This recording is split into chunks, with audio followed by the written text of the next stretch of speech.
whole basis of the story is that an orphanage of girls decided to move into a house that the couple lost their daughter. Mm-hmm. So the nun that was the overseer of the children, she had a picture of her nun buddies. The owner of the house took the picture. You saw the nun from the Conjuring 2. All right. Matt, did you see that part? Yeah. So the little Easter eggs in this movie that goes back to the Conjuring, I thought was pretty cool. They want to keep it together, but it's still separate, but together. And I'm just curious to see how they're going to continue to tie these things in. And then also, the little girl, one of the main little girls, because it was two girls, she was in Ouija Origin of Evil, which was also a pretty good movie. Yeah, I remember you liking that movie. Yeah, she looked the exact same. They must have did this movie right after or something, because she looked the exact same, and she was creepy in that movie. This one, she wasn't the main girl. She was, but she wasn't the one that was possessed or whatever. But she did a good job. The acting was pretty good. You did feel a bond with the two main girls. You did feel the connection they had, and you did care for them. Especially towards the end, that girl was the boss. Yeah.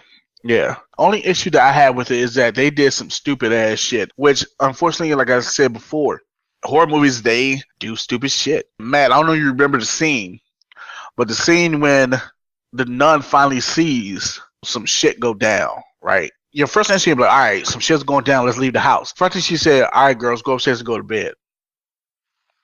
Yeah. I'm like, did you not see what went down? You saying go upstairs, go to bed? Nah, man, let's roll. Let's get up out of here. It never happened.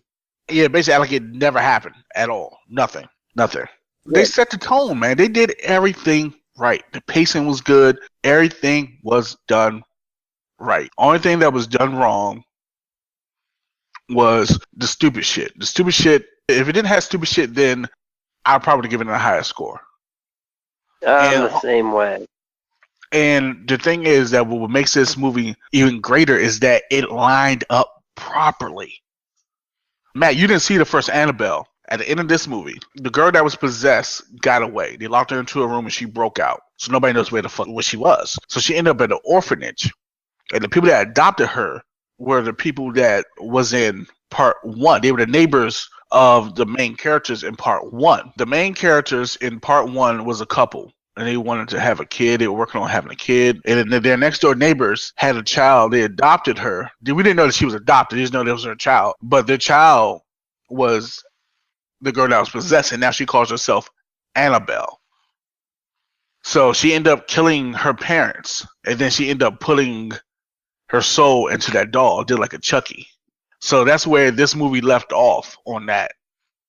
Because it shows them adopting the girl. She was like 12 years old, and 12 years later, they show her killing her mom or her parents. So they linked it up properly.